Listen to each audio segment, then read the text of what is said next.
Welcome to Uncaged, a show that celebrates thought leadership from today's top business leaders. The program provides a voice to amazing executives from around the globe who are shaping the world of business today and mapping the path to the commerce of tomorrow. Today, we're speaking with Reeve Collins. Hey, Reeve, how are you? Great. Thanks for having me. I'm excited to catch up with you, Reeve. Reeve is the co-founder of SmartMedia Technologies. He is pushing us forward in the Web3 space. SmartMedia aims to be the world's most trusted enterprise Web3 platform and is everything goes Web3. Reeve, I'm hoping you can tell us what we need to be doing in this space. But before we get there, tell us a little bit about, your background and how you got into the Web3 space. Yeah, well, it's been quite a journey. I started out in the internet right in its infancy, right when the ad-supported internet came online about in 1997 at the first ever online advertising agency. So I've been on the cutting edge of new technologies and emerging technologies for quite some time. And I got a front row seat to the rise of the internet. So the first agency was called Avenue A Media. And it was this really wonderful experience, like seeing this new technology sweep over the world and really change the way the entire world does business with the introduction of the internet. And we worked with tons of brands and brought them online. We built a lot of technology and enabled these brands to advertise and to connect to their consumers in a brand new way. And my career over the last 20 years has kind of maintain that same trajectory. I've always been on the cutting edge of technology. I dove deep into the blockchain space in 2013, and we had this concept of moving real world currencies, dollars, euros, yen on the blockchain. So we invented the stable coin. I created Tether at the beginning of 2014. And that really kind of paved the way for the future of the growth of the blockchain industry, because now they had a stable coin, which enabled in the beginning, traders to have a dollar-based trading pair. And it really laid the foundation for what we know as kind of the cryptocurrency ecosystem today. And that was a wild ride. I learned a lot diving deep into the blockchain and what kind of another technology revolution this would offer the world. And so staying on the cutting edge of that, after Tether, I took a deep dive into non-financial transactions.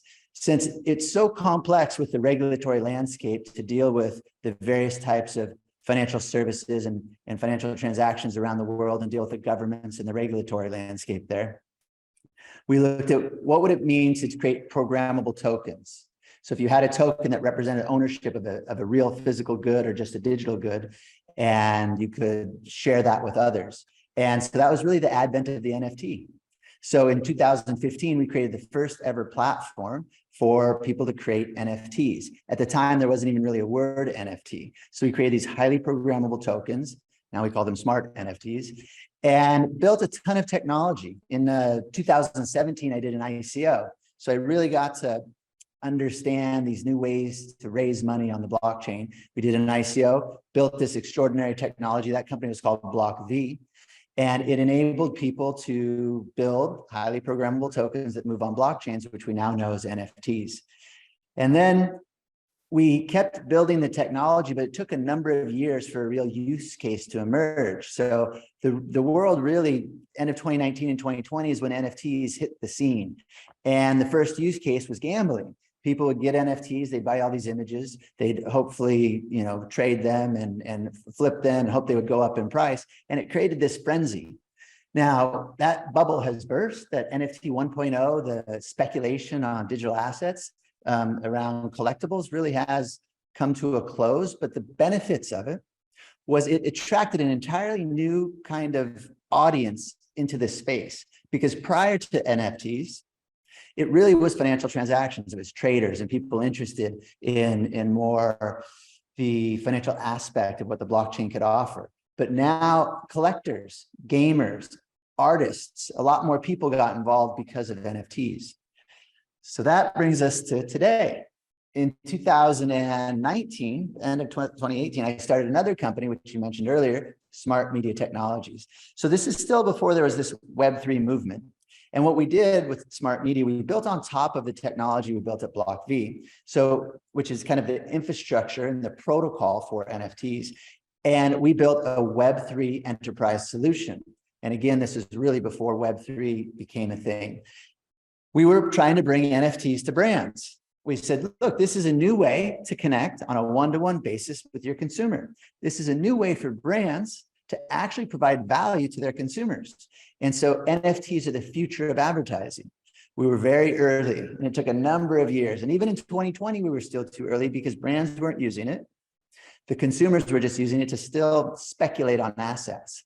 But now, fast forward to 2023, really, the real momentum started picking up last year. We've had a number of clients over the years, but just so much interest now that there's a much wider exception or wider, I guess, understanding of how digital wallets and digital assets work. And so now average consumers know what a digital wallet is, and they place value on the digital asset. And since the consumers are now open to it, the brands are really leaning in. And so this is what's going to deliver this Web3 movement. Because right now, when we talk about Web3, a lot of people have a different understanding of what that is. People hear the buzzword, and a lot of people have heard it so much, they almost start making fun of it, that it's not a thing. It's because it still hasn't hit us yet. They heard about the hype of NFTs, and they're like, NFTs are dead, everybody lost their money. But those NFTs didn't have utility. They didn't have usefulness. They were just collectibles, which is a great use case, and it's a lot of fun for some people, but it's not this world-changing technology that NFTs are going to deliver. That's what I call NFT 2.0, and that's what we're on the precipice of.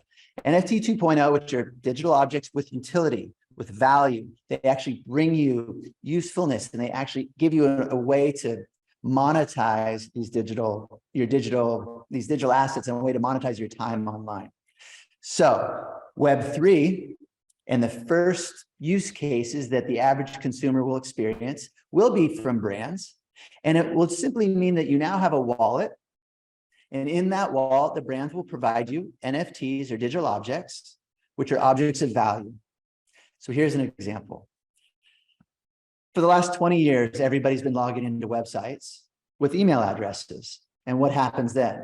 The brand can then send you email, which is typically spam, typically annoying, and typically doesn't bring you much value. And that's the same thing goes with online advertising. You get a lot of banners, a lot of images, and a lot of things that pop up that interrupt your experience. They don't add to it. Moving forward, now that you've logged in with an email address, you'll have a wallet attached to that email. And the beauty of that is now the brand, instead of just sending you information through an email, can send you NFTs, can send you digital objects. People still don't realize how valuable those digital objects are, but they soon will, because very soon they'll be logging into they'll be surfing the internet, logging into a website and going to a brand, and they'll be able to receive the loyalty points and coupons directly from the brands. And when I say loyalty and coupons, a lot of people are like, that's lame. You know, who cares about loyalty programs? I don't really do coupons. And that's understandable. Because in the past, and pretty much to date, loyalty points and loyalty programs are kind of cool if you're into that specific brand, and maybe you really work at building enough points to get the rewards. And maybe you get one coupon here and there that actually makes sense to you.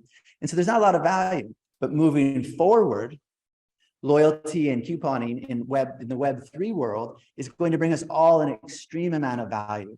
Loyalty and coupons are going to be reinvented, and will be one of the first use cases people will see for NFTs, closely followed by ticketing, tickets for concerts and tickets for everything.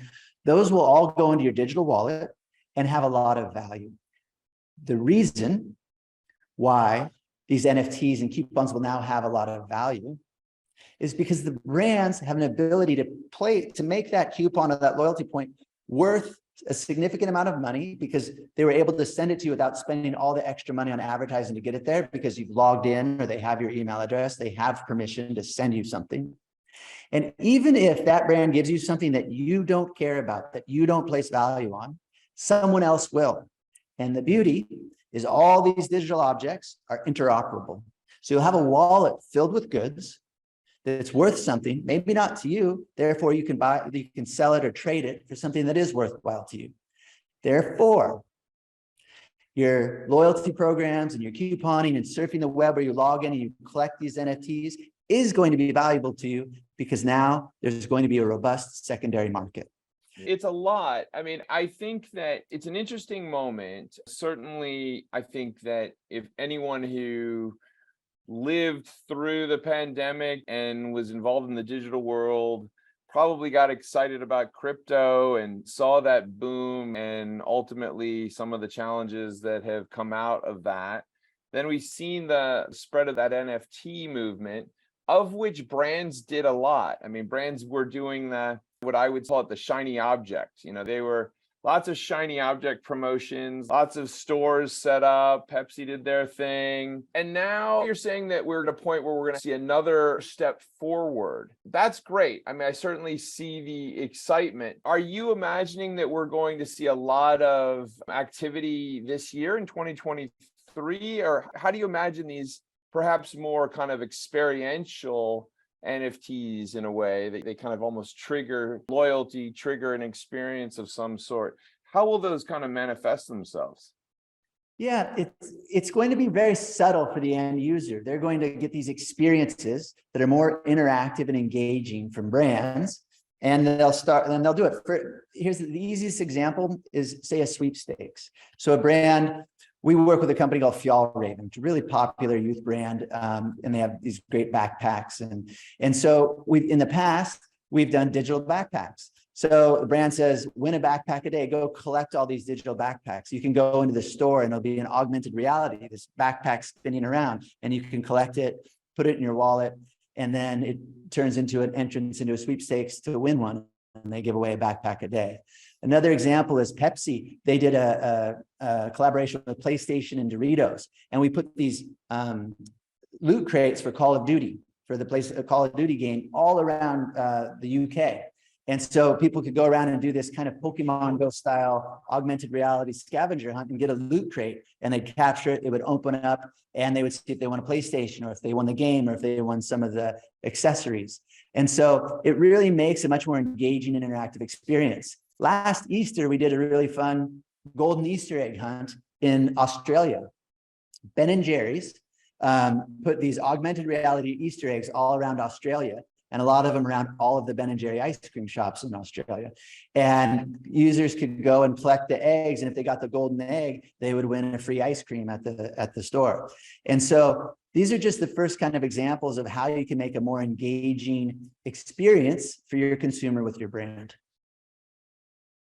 So Reeve, I mean, who's using your platform? Do you guys do this directly for the brands, or are you working with agencies that license this? What's the commercial structure?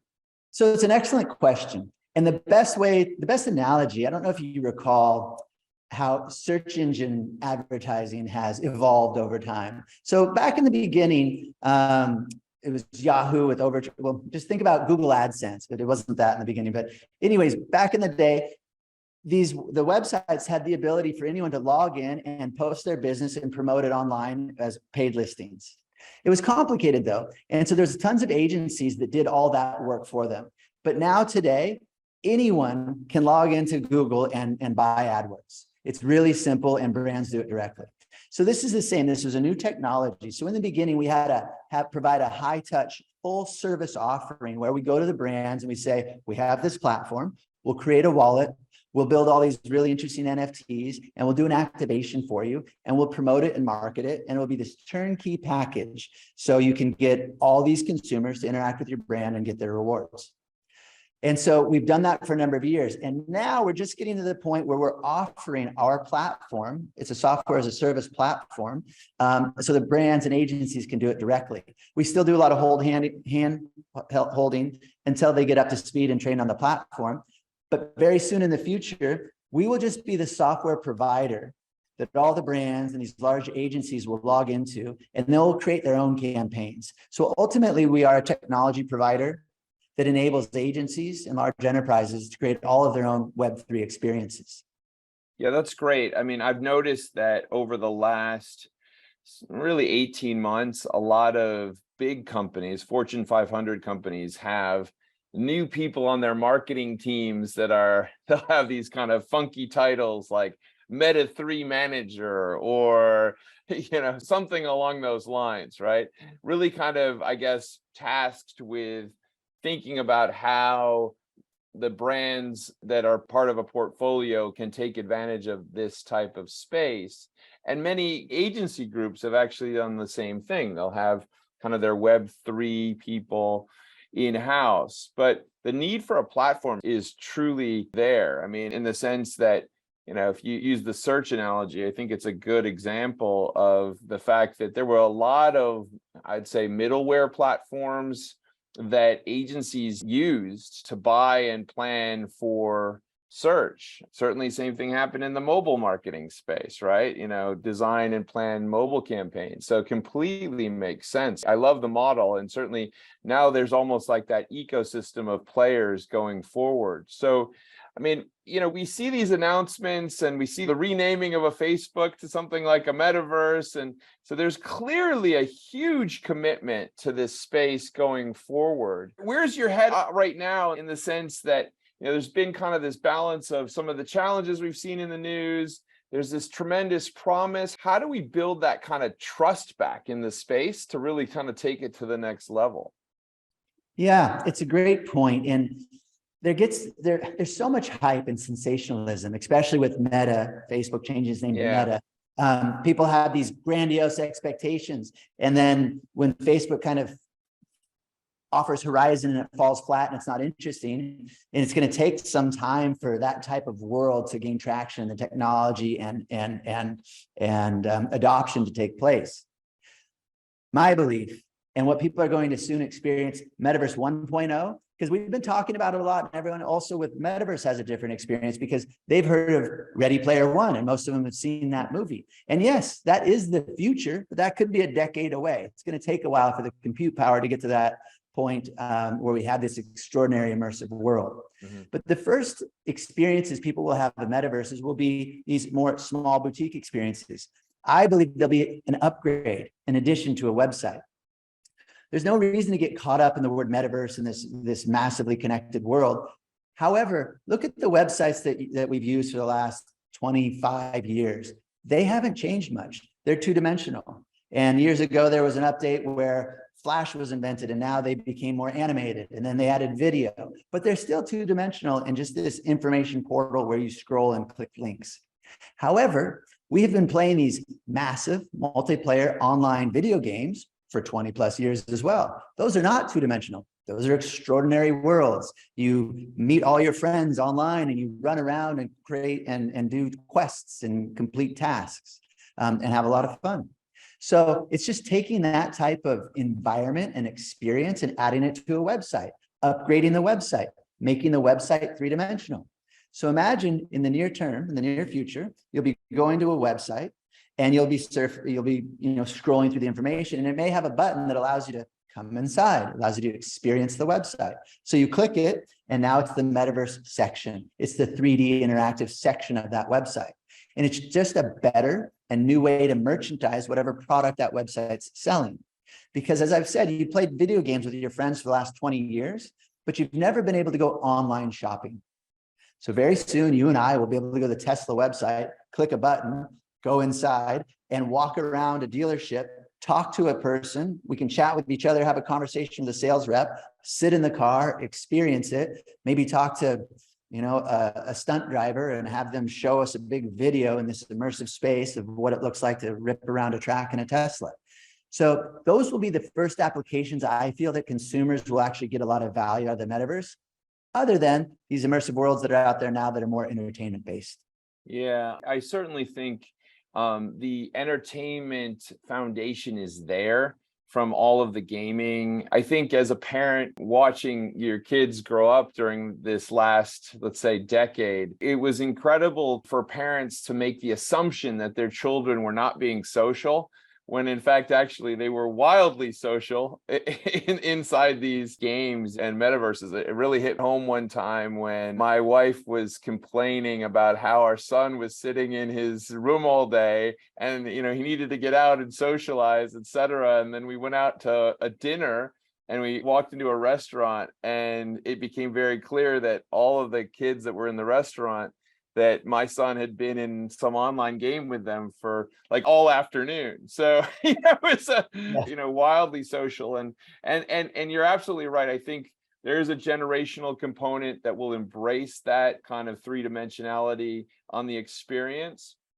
I also think that you really hit on that experiential element that is really key, and the utility element. If a ticket or an NFT, let's look at an NFT as almost being a ticket plus or a token plus, offers a gateway into maybe a dimensionalized experience, that is something really appealing from a business standpoint. I guess the reason why I'm kind of hammering home on that is making the business case here is key, right? I mean, in the sense that, back in the day, Reeve, you and I would have been like, yeah, this stuff is cool. But the reality is that if loyalty and retention is the name of the game, right? And so if I'm able to capture an extra hour, or if I'm able to get somebody to kind of repeat with me or stay with me in some meaningful way, the value is tremendous. And so that, I think, to me, from a business perspective, is what we're talking about. We're talking about making an incredibly immersive world where retention is going to become the name of the game, right? And so if you can build tools that can help companies figure out how to do that in an effective and efficient way, wow. I mean, incredible. Well, Reeve, it's been amazing talking to you about what you're working on and what you guys are building. Certainly, I think that platform is what everyone really needs, because I think there's a lot of people stumbling around trying to figure out how to do this and having that expertise. As you look forward in 2023, what's on the docket for you guys?